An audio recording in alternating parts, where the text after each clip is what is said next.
పరిశుద్ధుడా, మహాగణుడా, గొప్ప తండ్రి, నీ కుమారుని నిలబెట్టుకొని ఉన్నతమైనటువంటి మహత్తరమైనటువంటి నీ మాటలు నాయన వినిపించారు. ఆ మాటల ద్వారా నా తండ్రి హెచ్చరింపబడి మా జీవితాలను సరిగ్గా నడుచుకునేటువంటి కృపనివ్వండి తండ్రి. అదేవిధంగా నా తండ్రి నాయన మరో కొద్ది నిమిషాలు తండ్రి నీ సన్నిధిలో మాట్లాడబోచుండగా చెప్పగలిగే జ్ఞానమును నాకు ఇవ్వండి. వినగలిగేటువంటి చెవిని, గ్రహించే హృదయాన్ని మీ బిడ్డలకు ఇవ్వండి. చెప్పబడుతున్న ప్రతి మాట మాకే మా జీవితాలను సరిచేసుకునే కొరకని గ్రహించి తద్వారా నా తండ్రి నీ మాటల అనుసారంగా మా జీవితాలను మార్చుకోవటానికి సహాయం చేయమని, దీవించమని, బలపరచమని ఈ మనవులు నాయన మా ప్రభును రక్షకుడైన యేసుక్రీస్తు వారి పేరట అడిగి వేడుకుంటున్నాము తండ్రి. ఆమేన్. ఆమేన్. మంచిది ప్రియమైన వాళ్ళరా, ఇంతవరకు దేవుని యొక్క మాటలు విన్నారు. మరికొద్ది నిమిషాలు దేవుని యొక్క మాటలు మనం విందాం. కీర్తనల గ్రంథంలో ఒక మాట రాయబడి ఉంది, చూడండి ఒకసారి. కీర్తనల గ్రంథము 34వ అధ్యాయము 22వ వచనంలో ఒక మాట రాయబడి ఉంది, చూడండి ఒకసారి. అందరూ తీయాలి. యెహోవా తన సేవకుల ప్రాణములను విమోచించును, ఆయన శరణచొచ్చిన వారిలో ఎవరును అపరాధులుగా ఎంచబడరు. చాలు కదండి, చదివారు అందరండి? అయితే చదివిన వాళ్ళు నా వైపు చూడండి, అందరూ చదవని వాళ్ళు కూడా నా వైపు చూడండి. ఏమంటున్నాడు ఇక్కడ అంటే, యెహోవా తన సేవకుల ప్రాణములను విమోచించును. విమోచనం అంటే తెలుసు కదండి, విమోచనం అంటే ఏంటో తెలుసు కదా. పేజీ నెంబర్ చెప్పండి అమ్మ. తీయని వాళ్ళు ఎవరన్నా తీయాలనుకుంటే పేజీ నెంబర్ తీయండి. యెహోవా తన సేవకుల ప్రాణములను విమోచించును. ఏంటి విమోచన అంటే? ఏంటి చెప్పండి అమ్మా. విడిపించుట. తన సేవకులు అంటే ఎవరు?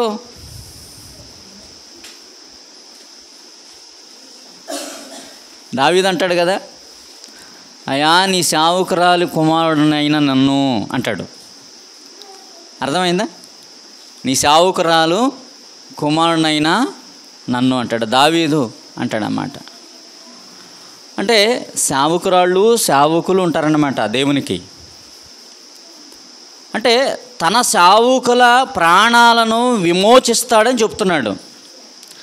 అదేవిధంగా రెండవ మాట ఏమంటాడంటే, రెండవ మాటగా ఏమంటాడు? ఆయన శరణుజొచ్చిన వారిలో ఎవరును అపరాధులుగా ఎంచబడరు. రెండు చూద్దాం. రెండు విషయాలను మనం ఇక్కడ చూస్తున్నామండి. తన సేవకులను ప్రాణాలను విమోచిస్తాడు ఒకటి మొట్టమొదటిది. రెండవదిగా ఎవరైతే అయ్యా నువ్వే నా శరణం, నువ్వే నాకు దిక్కు, నువ్వే నాకు ఆధారం అని ఎవరైతే ఆయన దగ్గరకు వచ్చి ఉంటారో, ఆయననే ఆధారం చేసుకుంటారో, ఆయన ఆధారం చేసుకున్న వాళ్లకు ఆయన మనలను అపరాధులుగా ఎంచడట. అపరాధులుగా ఎంచడు. ఒకటి ప్రాణాలను విమోచిస్తాడు. అంతే కదండి. భూమి మీద మనకు కావాల్సింది ఏంటి? భూమి మీద అపరాధులుగా మనం ఉండటానికి వీల్లేదు. అయితే మన ప్రాణాలు విమోచింపబడాలి అంటే విడుదల కలగాలి. అలా కలగాలి అంటే మనం ఏం చేయాలి? ఆయన దగ్గరకు రావాలి. ఆయన సేవకులుగా, ఆయన భక్తులుగా మనం ఉండాలి. విమోచన కలగాలంటే ఎక్కడికి రావాలి? దేవుని దగ్గరికి రావాలి. ఆయన శరణుజొచ్చి ఆయన దగ్గరకు రావాలి. అప్పుడు మనము అపరాధులుగా ఎంచబడము. అపరాధులుగా ఎంచబడకుండా మనము ఉన్నతంగా ఉండటానికి ఆస్కారం ఉంది. అంటే ఆయన సేవకులుగా మనం ఉండాలి, సేవకురాళ్ళుగా మనం ఉండాలి. ఆయనే మనకు ఆధారం అని ఆయన దగ్గరకు మనం రావాలి. ప్రియమైన వాళ్ళరా, ఎప్పుడైతే ఆయన దగ్గరకు వచ్చినప్పుడే మనకి విమోచనము కానీ అపరాధులుగా ఎంచబడకుండా మనకు కలుగుతుందని ఇక్కడ సెలవిస్తున్నాడు. అయితే ఈ ఉన్నతమైనటువంటి మాటలను మనకు ఎందుకు చెప్తున్నాడంటే భక్తుడు తన అనుభవంలో నుంచే చెప్తున్నాడు. ప్రియమైన వాళ్ళరా, ఎప్పుడైతే తనకు విధేయులుగా మనం ఉంటామో ఖచ్చితంగా ఆయన మనల్ని విమోచిస్తాడు. నువ్వే మాకు ఆధారం అని ఆయన దగ్గరకు వస్తే ఖచ్చితంగా ఆయన మనల్ని విడిచిపెట్టడు, మనలను నీతిమంతులుగా ఎంచుతానని ఆయన సెలవిస్తున్నాడు. ప్రియమైన వాళ్ళరా, మరొక మాటను మనం చూడగలిగితే అదే కీర్తన గ్రంథము 71వ కీర్తన 23వ వచనంలో కూడా చెబుతున్నాడు. అసలు ఆయన దగ్గరకు వచ్చినప్పుడు నువ్వే శరణన్నప్పుడు ఆయన దగ్గరకు వచ్చి అలాగే ఉంటే సరిపోతుందా? ఇంకేమన్నా మనం చేయవలసినటువంటి కార్యాలు ఏమన్నా ఉన్నాయా?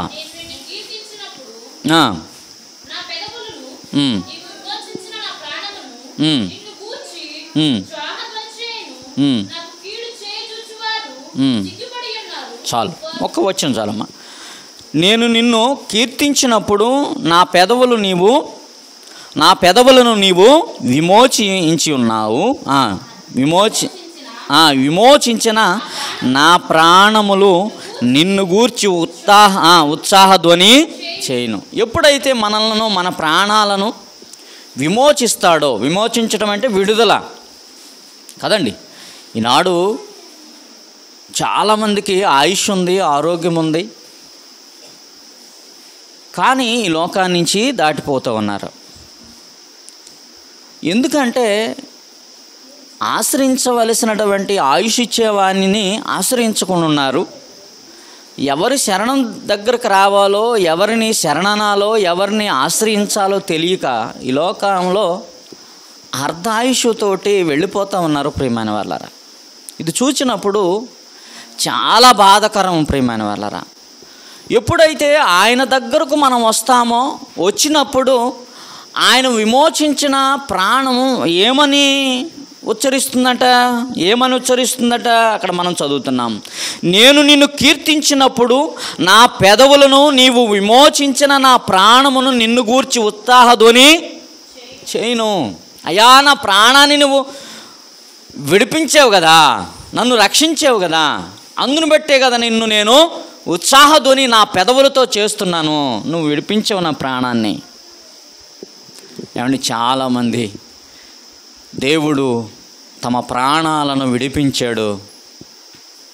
విడిపించిన ఆయన శరణ చొచ్చి వచ్చిన వారి ప్రాణాలను విడిపిస్తే, కాపాడితే మనం ఇంకా ఎలాగున్నామంట? దూరంగా ఉన్నాం. ఇక్కడ భక్తుడు అలాగలేడు. భక్తుడు ఏమంటున్నాడు? అయ్యా, నేను నిన్ను కీర్తిస్తున్నాను, నువ్వు నన్ను విమోచించావు, అందుకే నా పెదాలు నిన్ను స్తుతిస్తున్నాయి అని చెప్తున్నాడు భక్తుడు. నిజంగా దావీదు గారు చెప్తున్నాడండి. దావీదు గారికి వచ్చినటువంటి ఆపదలు ఇందాక తమ్ముడు చెప్పాడు. ఏమని? దావీదు ఎప్పుడు కూడా కత్తి పట్టుకొని యుద్ధమే జరిగించాడు. తన జీవిత కాలం అంతా కూడా కత్తితోనే తన జీవితాన్ని గడిపాడు. ప్రియమైన వాళ్ళు, ఎందుకంటే చెయ్యవలసి వచ్చింది, రాజు కదా. అప్పుడున్న పరిస్థితుల్లో కత్తి పట్టకపోతే, రాజు పట్టకపోతే ఆ యుద్ధం గెలవదు దావీదు. ఎందుకంటే మొదట్లోనే పడిపోయింది దానికి పేరు. ఏంటంట? దావీదు నిలబడితే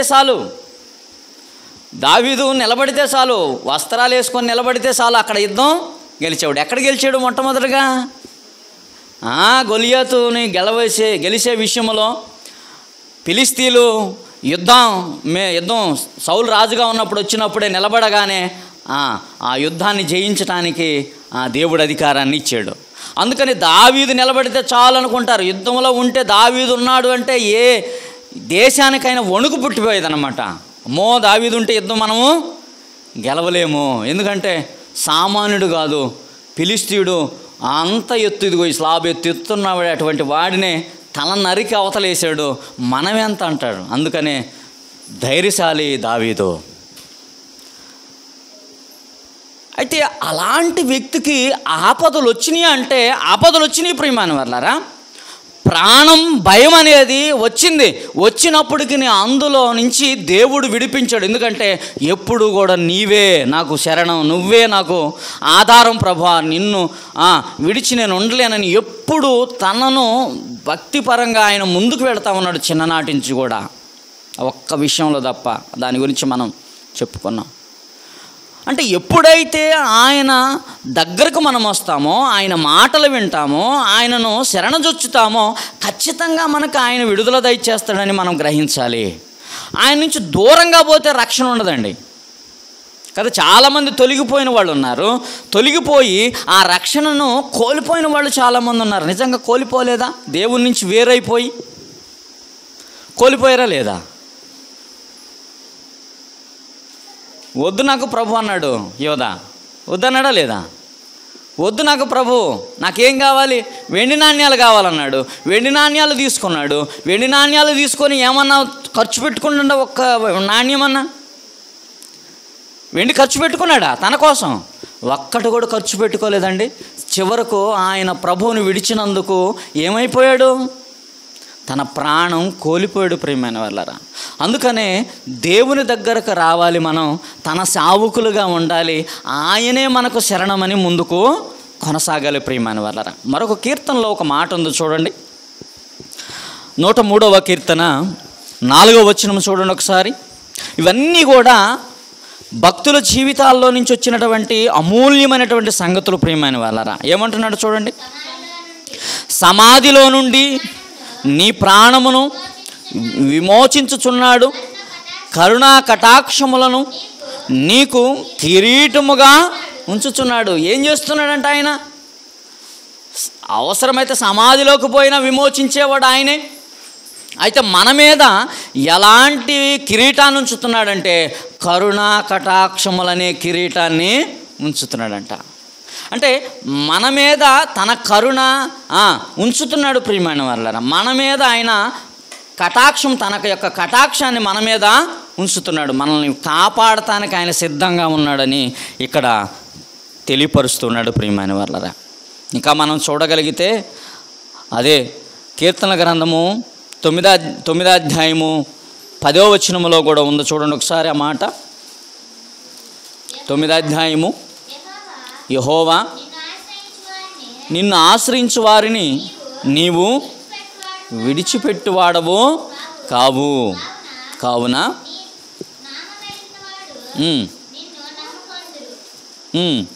చాలు చాలు.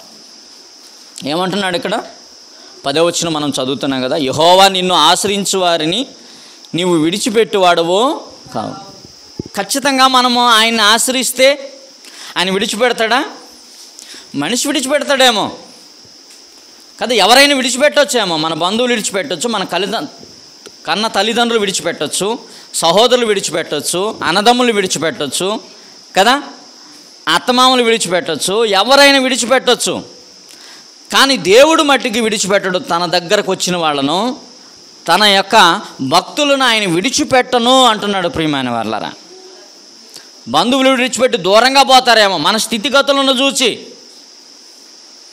మన లేని స్థితిని చూసి విడిచిపెట్టిపోతారేమో, కానీ దేవుడు మట్టికి నేను విడిచిపెట్టను అంటున్నాడు ప్రియమైన వాళ్ళరా. ఎక్కడుంటాడండి ఇలా మనతో మాట్లాడే దేవుడు? ఎక్కడుంటాడు? ఎక్కడ వెతికినా దొరకడు ప్రియమైన వాళ్ళరా.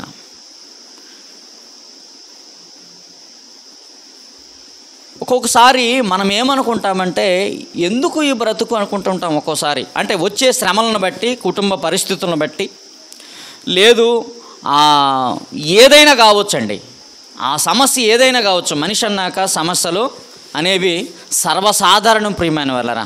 సమస్య లేని మనిషి, శ్రమ లేని మనిషి అంటూ ఎక్కడ భూమి మీద ఉండడండి. ఎంత చెట్టుకు అంత గాలి అన్నట్లుగా ఏ స్థితిలో ఉన్న వాళ్ళకి ఆ శ్రమ కలుగుతూ ఉంటుంది ప్రియమైన వాళ్ళరా. అయితే ఈ శ్రమలలో కొంతమంది ఎందుకు నాకు ఈ బ్రతుకు అన్నప్పుడు దేవుడు మనకు తోడుగా ఉండి, ఇది కాదు, బ్రతికి సాధించాలి కానీ చచ్చి సాధించేదంటూ ఏమీ లేదనుకొని మొండికబడి బ్రతికే వాళ్ళు చాలామంది ఉన్నారు. అది దేని వలన కలిగిందనుకుంటున్నారు? నీకు జీవాన్ని ఇచ్చింది దేని వలన?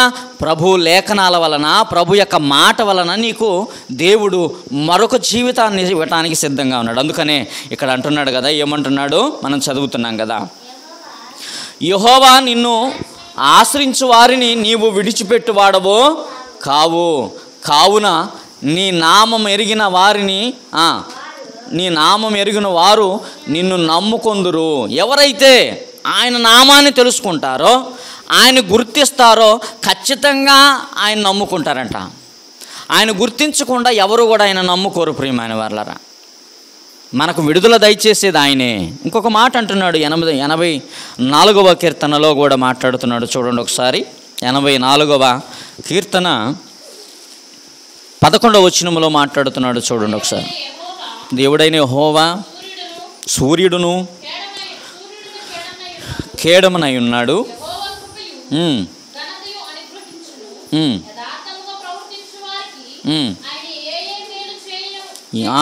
ఆయన ఏ మేలును చేయక మానడు అంటున్నాడండి. దేవుడైన యెహోవా సూర్యుడును కేడుమునై ఉన్నాడంట. ఎలా ఉన్నాడు? ఏమండి, ఏ ప్రాంతమైనా సూర్యుడు వెలుగు తాకకుండా పోతుందంటండి. భూమి మీద, ఈ భూమి అంతటా సూర్యుని యొక్క వెలుగు తాకకుండా ఏమీ పోదండి. పోతుందా? ప్రతి స్థలాన్ని సూర్యుని యొక్క కాంతి తాకవలసిందే.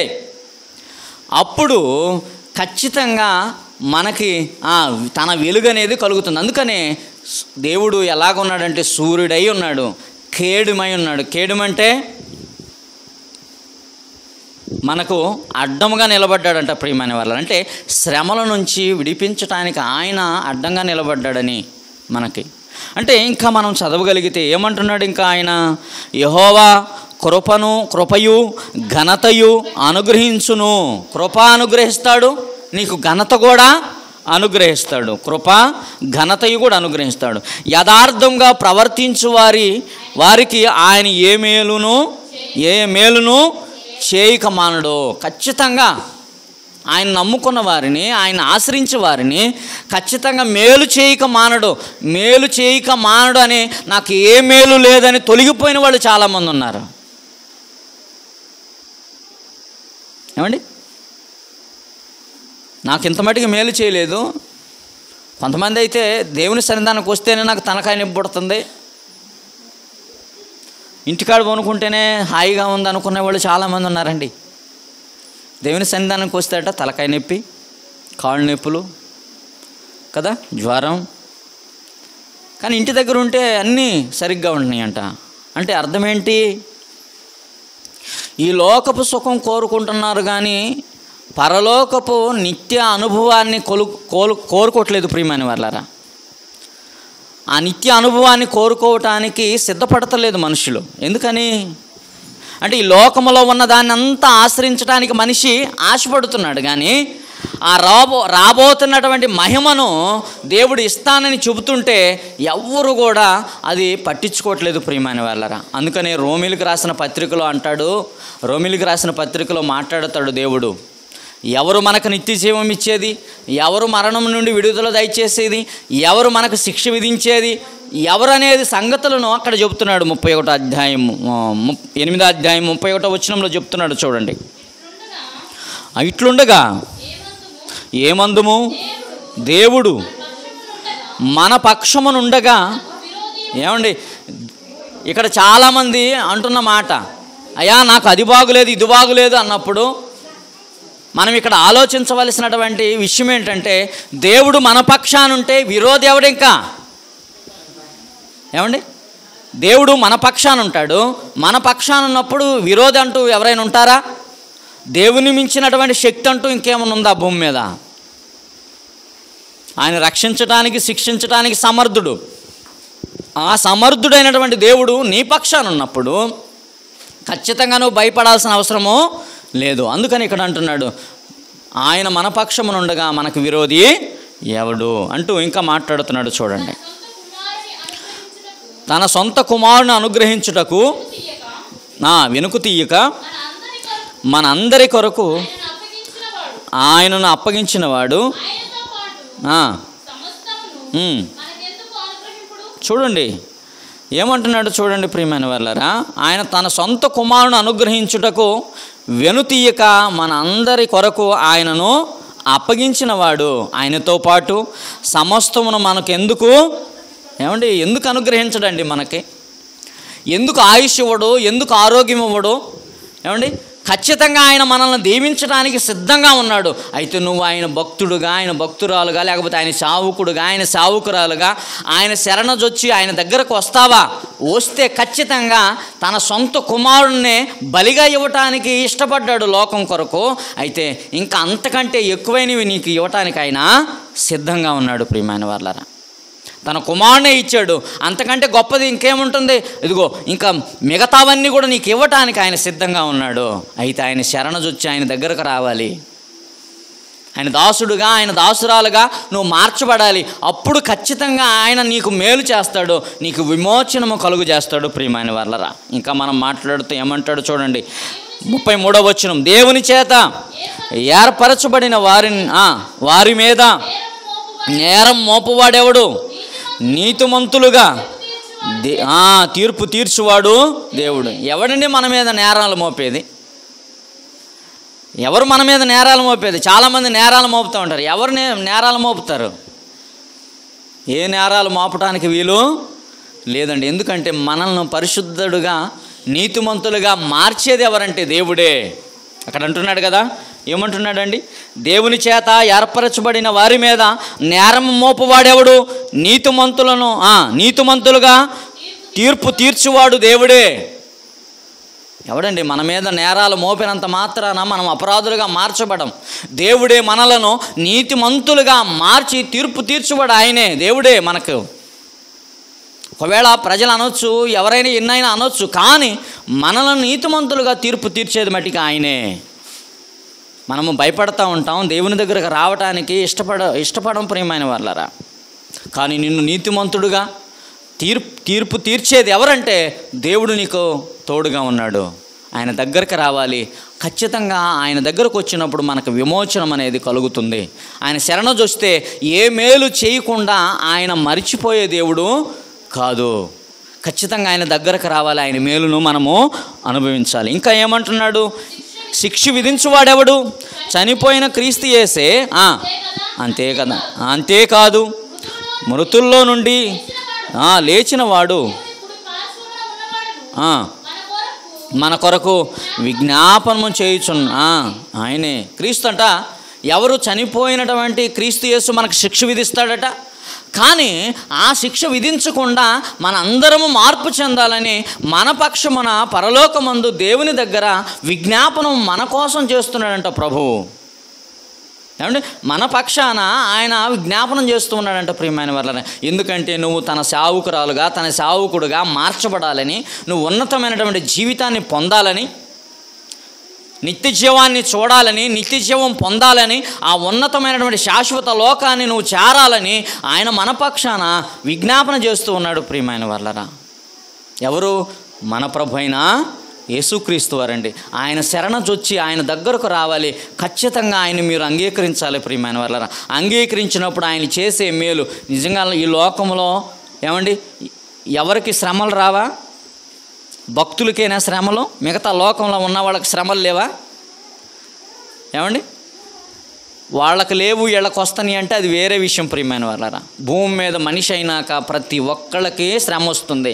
కానీ దేవుడు చెప్పేది ఏంటంటే, మీరు దేవుని బిడ్డలు కనుక మిమ్మల్ని నిందించే వాళ్ళు ఉంటారు, కానీ అయినా మిమ్మలను నీతిమంతులుగా తీర్చేవాడు నేనే అంటున్నాడు ప్రియమైన వాళ్ళరా. అయితే మరొక మాటను మనం ఇంకా చదవగలిగితే అక్కడ చెప్తున్నాడు చూడండి 30. క్రీస్తు ప్రేమ నుండి మనలను ఎడబాపు వాడు ఎవడు?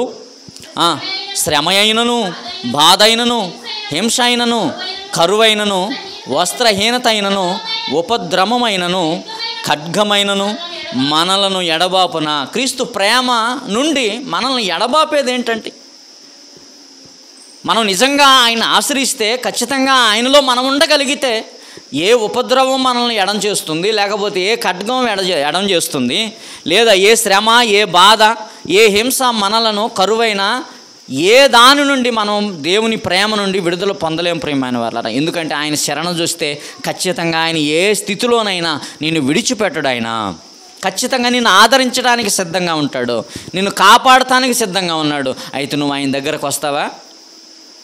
ఏమండి, నేను ఒక త్రోవన వెళుతూ ఉన్నాను ప్రియమైన వాళ్ళారా. నేను ఒక త్రోవన వెళుతున్నప్పుడు నాకు తెలియని త్రోవది. వెళుతున్నప్పుడు ఒక గోతి ఉంది అక్కడ. తెలియకనే దాంట్లో జారి పడిపోయాను. పైకి రావడానికి ఏ ఆస్కారం లేదు. ఎవరో వచ్చి రక్షించాలి. ఏమండి, ఎట్ట పరిస్థితుల్లో నాకు నేనుగా ఆ యొక్క గోతిలో నుండి పైకి వచ్చేటువంటి అవకాశం లేదు. ఇప్పుడు ఏం చేయాలి నేను? మీరు చెప్పండి. నా త్రోవను నేను వెళుతున్నాను, అనుకోని పరిస్థితుల్లో ఒక గోతిలో పడిపోయాను. నాకు నేనుగా పైకి వచ్చే స్థితి నాకు లేదు, అంత బలం లేదు, అంత శక్తి నాకు లేదు. ఇప్పుడు నేనేం చేయాలి? ఎలా పైకి రావాలి? అక్కడే ఉండిపోదునా? సహాయం కోసం ఎవరొకరిని పిలవాలా లేదా? లేదని భీష్మేసుకొని కూర్చుంటే, లేదు నేను ఎవరి సహాయం తీసుకోనండి, నాకు ఎవరి సహాయం వద్దు, నేను ఇలాగే ఉంటానంటే దాన్ని ఏమంటారు? మూర్ఖత్వం అంటారు. ఇంకొకటి ఉంది దానికి, పిచ్చి కూడా అంటారు. పడిపోయింది నువ్వు ఎక్కడో తెలుసా? ప్రమాదంలో పడిపోయావు, మరణ వ్యవస్థలోనికి పడిపోయావు కదండి. ఒకరోజు ఉంటామండి, 2 రోజులు ఉంటాం, 3 రోజులు ఉంటాం, ఆ తర్వాత ఉంటామా? అంటే మనము ఒక సహాయం కోసం కేక వేయాలి కదా. ఆ దారిని వెళుతున్నటువంటి వారు నిన్ను రక్షించడానికి వస్తారు నువ్వు కేక వేస్తే. ఏమండి, నిజంగా ఈ సందర్భం వచ్చింది కాబట్టి చెప్తున్నాను. అబ్రహాముకు ఆగరుకు ఒక కుమారుడు పుట్టాడు ప్రియమైన వాళ్ళారా. ఆ తర్వాత దేవుడు వాగ్దానం చేయబడినటువంటి శారమ్మకు అబ్రహాముకు మరొక కుమారుడు పుట్టాడు కొన్ని సంవత్సరాల తర్వాత. పుట్టిన తరువాత ఏం జరిగిందంటే, ఇక శారమ్మ ఊరుకోలేదు. ఇక నిమిషాలు కూడా ఉండటానికి లేదు, ఆగరు తన కుమారుడు ఉండటానికి లేదు, పంపించేయి అంది.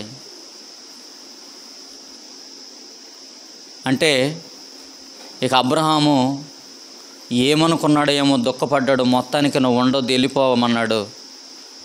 వెళ్ళిపోతూ ఉంది. ఆగరు తన కుమారుని తీసుకొని వెళ్ళిపోతూ ఉంది, అరణ్యానబడి వెళ్ళిపోతూ ఉంది. వెళ్ళిపోతుంటే ఏం జరిగింది? ఏమండి, పసివాడు కదా ఇస్మాయిలు, పసివాడుగా ఉండి దాహంతో అల్లాడిపోతున్నాడు ప్రియమైన వాళ్ళారా. నిజంగా అబ్రహాము ప్రార్థన చేయటం, అబ్రహాము ఏ దేవుని నమ్ముకున్నాడో ఆగరు కూడా ఆ దేవుని నమ్ముకుంది ప్రియమైన వాళ్ళారా.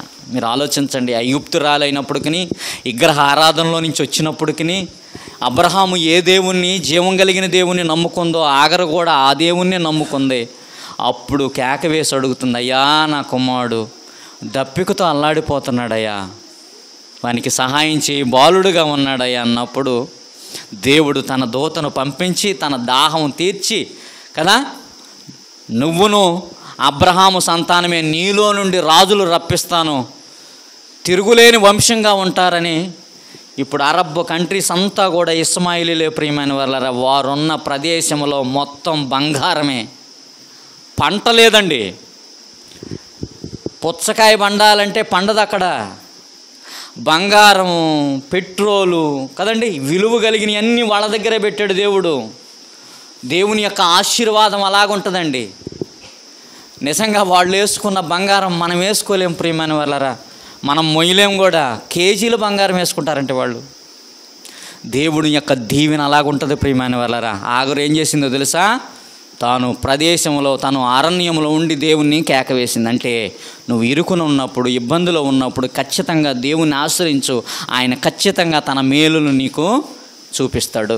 ఆ మేలును పొందుకున్న మనము ఖచ్చితంగా ఈ లోకములోనే కాదు ప్రియమైన వాళ్ళ దీవించబడేది. ఇదిగో ఈ లోకం నుంచి విడుదల పొందిన తర్వాత కూడా ఆ ఉన్నత లోకములో నెమ్మదిని మనందరికీ కలుగు చేస్తాడని ప్రభుపేట మనం చేస్తూ దేవుడి మాటలు దీవించునుగాక.